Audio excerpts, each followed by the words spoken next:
Good afternoon, Pool Player Nation, and welcome to this special report of Billiards Digest Live.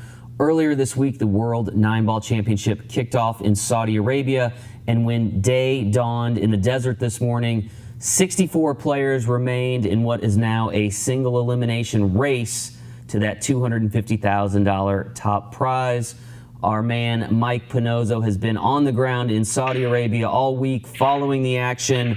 Mike, good morning or good evening there in Saudi Arabia. Yes. Curious who's out, curious who's in, and I'm curious who is in position still to claim that whopping $250,000 top prize. Let's start with who is no longer in contention, Mike.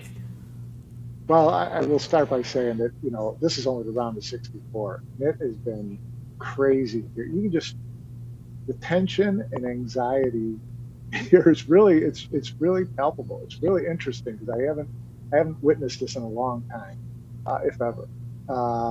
And it showed up first thing today when the first match of the day was defending champion Francisco Sanchez Ruiz of Spain on the main table playing Denmark's Mickey Kraus, 23-year-old good young player. And Mickey Kraus took him down and knocked FSR out. It was, the shocker to set the tone for the day because it's just been one crazy match after the next all day long. Shane Van Boney, we'll talk about the American players that got through.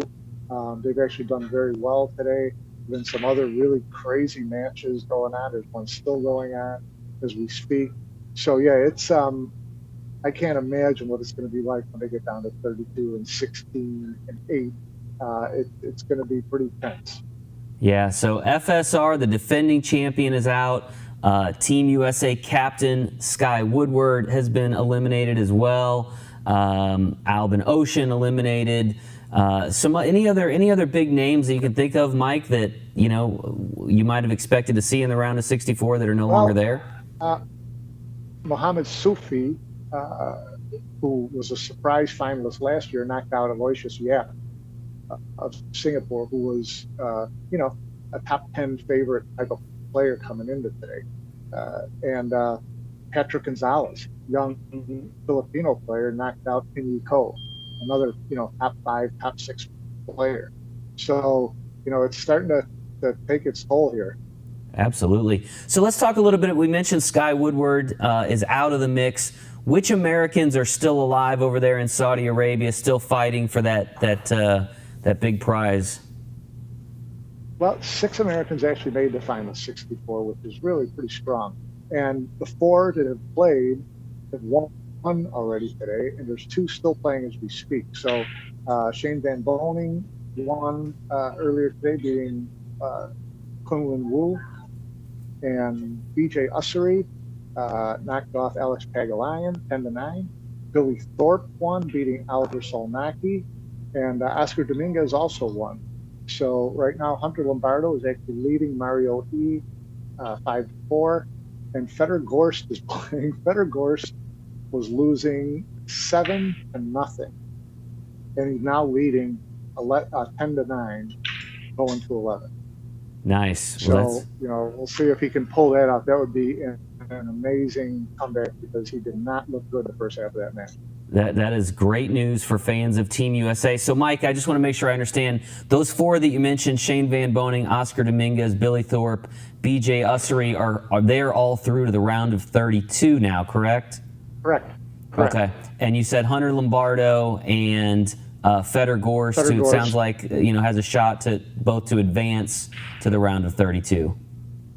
Yeah, I mean, there's a chance you can get 6 Americans into the round of 32, which would be really astonishing.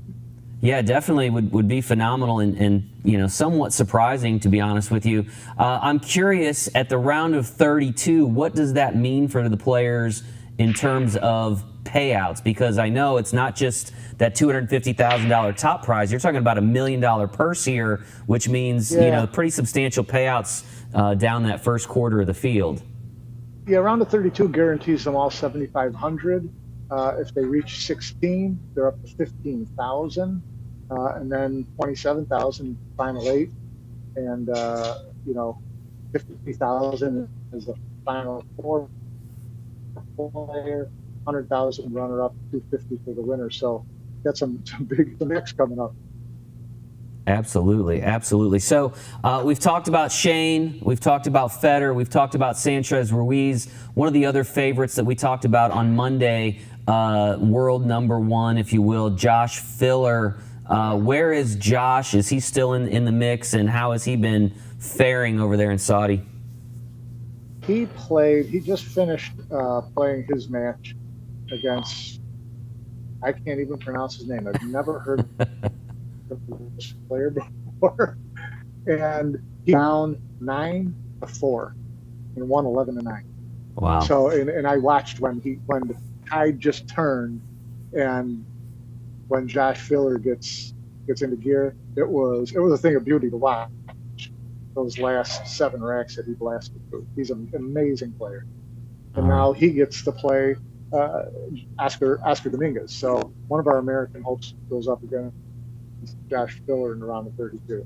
Yeah, tough draw there for Oscar Dominguez going up against Josh Filler. But at this point in the tournament, there's probably no easy draws left. Mike, I want to touch on some of the surprises at this point. We've talked a little bit about some of the early exits, but Billy Thorp having a great tournament. I think a lot of folks will remember Billy from the Mosconi wins in 18 and 19, and kind of fell off the map a little bit in terms of Team USA, but. Obviously he is solid and back in the mix in the round of 32. And I know you had a chance to talk to him a little bit, right?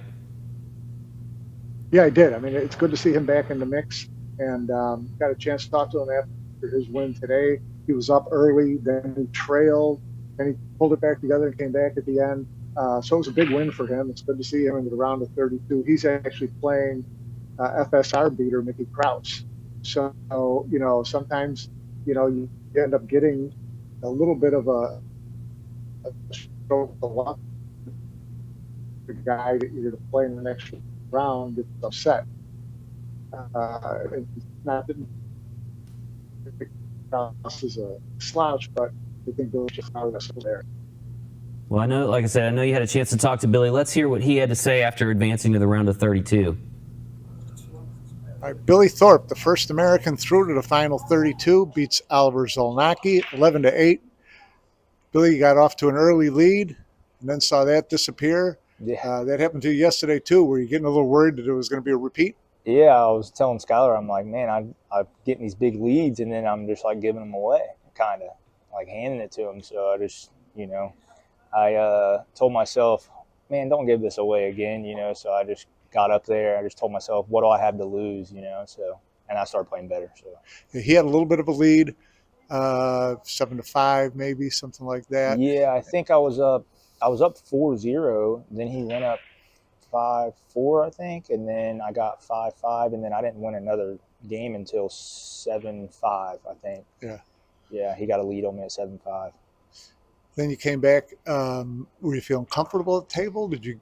Yeah, like I said, I was just telling myself, don't give it away again. I got a good lead. I was playing well, and then I kind of hit a wall in the middle of the set, and then towards the end, I just told myself, like I said, what do I have to lose? And I started having that mindset, and I played better. But I can't even draw my cue ball right now. I feel like it's weird. I don't know. It's been a difficult tournament for a lot of players. The level of play has not been super high. What do you attribute that to? Yeah, I mean, I don't really think it's the money. I don't think it's the money. I mean, I'm not worried about it. I'm just trying to play, one match at a time and just win. But it's just tough conditions. I mean, the pocket's really, they're 4 inches, but they're playing kind of forgiving. But it's kind of hard to draw the cue ball. Well, I know it is for me because my tip's kind of low, and I've been playing a lot, so I need a new tip. But that's my excuse anyway, is why I can't draw the cue ball. But well, you have been playing a lot, and is it fun to be back in the mix again, chasing those Mosconi points and getting back into the grease? Yeah, I'm having fun with it again. I think this is my 3rd event that I've played. I think I played Derby, UK Open, and then here. So I mean, I only came here with 1,300 points. So if I want any chance on the team, I'm going to have to do something here, I don't really have many. I mean, there's a few more events and stuff, but this is the one where I really need to shine and get some points if I want a spot on the team. You know. Well, you're into the final 32. Good luck from there. Thank you. I appreciate it. So great to see Billy Thorp back in the mix. Good news for Team USA fans. Great news for Billy if he can get to that round of 16, looking at a $15,000 minimum payout for that. The other surprise that Mike mentioned over there in Saudi Arabia, another Team USA contender was solid in the mix last year, is BJ Usery. A little bit of a surprise, but BJ is through to the round of 32 as well, and Mike had a chance to catch up with him. Here's that interview. Yeah. BJ Usery on his way into the round of 32 after a nerve-wracking 10-9 win over Alex Pagulayan. BJ, how was the match? I mean, you were up 10-6. Really didn't get much to do at the table after that. Next thing you know, it's 10-10. Well, the pace of the match changed. At the beginning of the match, it was more of a run-out pace, which kind of favors me. And then at the backside of the match, he started controlling everything. Every time I got to the table, I couldn't see half a ball. I was hid by the whole ball. And that really favors him. You know, I was lucky that he got jacked up over a ball and gave me an opportunity in the final game because it was nothing but control before then. Yeah. It's hard to outmove the Lion. Yeah, it's hard to outmove Alex Pagulayan, that's for sure. So last year, you kind of stuck your toe in the water of getting in these big events and chasing Mosconi points and things like that. This year, you're in it to make some waves. How does it feel? It feels good. I mean, but really, I'm just in it for the long ball to get enough points to stay on tour. The Mosconi thing, that's a bonus if it happens. You know, I ain't gonna turn it down. But you like the idea of playing in tour events? Oh yeah. I mean, this is the first time in my life we've had the opportunity. You know, like a viable opportunity. So I'm going for it. You know, I mean, I'm only going to get better. Literally, even at my age, I've only played in about 8 pro events in my whole life. Yeah. You know, so. Well, you look very calm out there. You never look overcome by the moment's too big for you or anything. Yeah. Where does that come from? Well, I mean, I have been playing regional tour tournaments for a long time, and you know, it's not exactly the same, but it's pretty similar. Yeah. You just got to kind of suck it up, and it ain't gonna change things. Look, I'm supposed to lose. That's the way I look at it when I'm down there. Every set, I'm the underdog. They expect me to lose. Why not just shoot for the fences? So you like kind of the fact that you're flying under the radar? Yeah. Don't talk about me. That's okay. Well, sorry, we're going to talk about you, brother. What long way from High Point, North Carolina to Jeddah, Saudi Arabia. What's it been like? It hot. Let's get that out of the way first. Hot. But it's a super venue. Everything's really nice. The people have been really nice, which is surprising. I had somebody buy me ice cream out back and say, welcome to Saudi, you know. But it's been really nice. I mean, they don't have no nightlife or nothing, but the restaurants are open late because it's hot during the daytime. So it's pretty nice, you know. Yeah, great. Looking forward to your round of 32 match? Not really, man. That Kachi's a killer. He's an assassin, you know. But look, you just got to take one at a time, you know. It's a totally different set with him than Pagulayan. He's more of a break and run out games, whereas Pagulayan's more of a control and move game. But I'm equipped to deal with either one. I just got to keep myself in the set within striking distance. You know, that's all. Because like I said, I'm supposed to lose. So unless I just get blown out, you know, everything's good. Yeah. You know, we'll see. We're going to fight. We're going to give it a go for the working man. Good deal. Congratulations. Good luck. Thank you. Appreciate it. All right, so a fun interview there with BJ Usery. Of course, BJ, some folks will remember just a handful of years ago competing in amateur events, part of a winning Masters team a handful of years ago. So it's pretty remarkable to see his rise. And Mike, I don't know about you, but it's hard not to root for BJ Usery because he is the underdog, right? He is the guy that nobody expects to be there, and here he is just plugging along, and even giving us a little bit of a little bit TripAdvisor review of his time in Saudi Arabia and the dining options.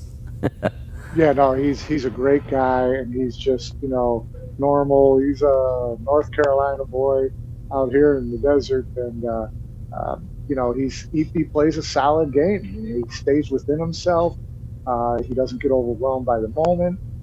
So he's a tough. He's a grinder. I've seen last year there were a lot of events where he came from behind in matches to win. So he's got that type of mentality, that type of moxie, which you like a lot. And so he's an easy guy to root for. Just an update: Federer Gorst did come back and win that match after trailing 7-0, won 11-9. Ralph Souquet just knocked out UK Open champion Robbie Petito 11-10. So the ageless German Ralph Souquet still getting the job done. I tell you what, this is a great event. Yeah, so you mentioned Federer just picked up a win. Does that put him in the round of 62 or 16 now? No, that puts him in the round of 32. Okay. So this was still the round of 64, just finishing up. Okay. And I'm trying to think of who he plays now. He plays Yulong Cheng from Taiwan. Okay. Customer. And I know we mentioned BJ Usery will be in action again later this evening, correct? And he's got a tough assignment, taking on Clinty. I know we said Kachi. I'm assuming we're talking Big Kachi, Clinty Kachi from Team Europe Success. So that's going to be a tough assignment for him. Yeah, it will be. That'll be a tough goal. As you mentioned in his interview, Kachi's an assassin. So he just wants to stay close and drag the match out as long as he can and see if he can get a little magic at the end. Yeah, absolutely. So things are definitely getting interesting there in Saudi Arabia as things get whittled down a little bit. Mike, when the day starts tomorrow over there, where will things sit in terms of the tournament at that point? We'll be down to 16 tomorrow. Okay. There'll be 2 rounds tomorrow in the afternoon here. It'll be the round of 16, followed by the round of 8 in the evening.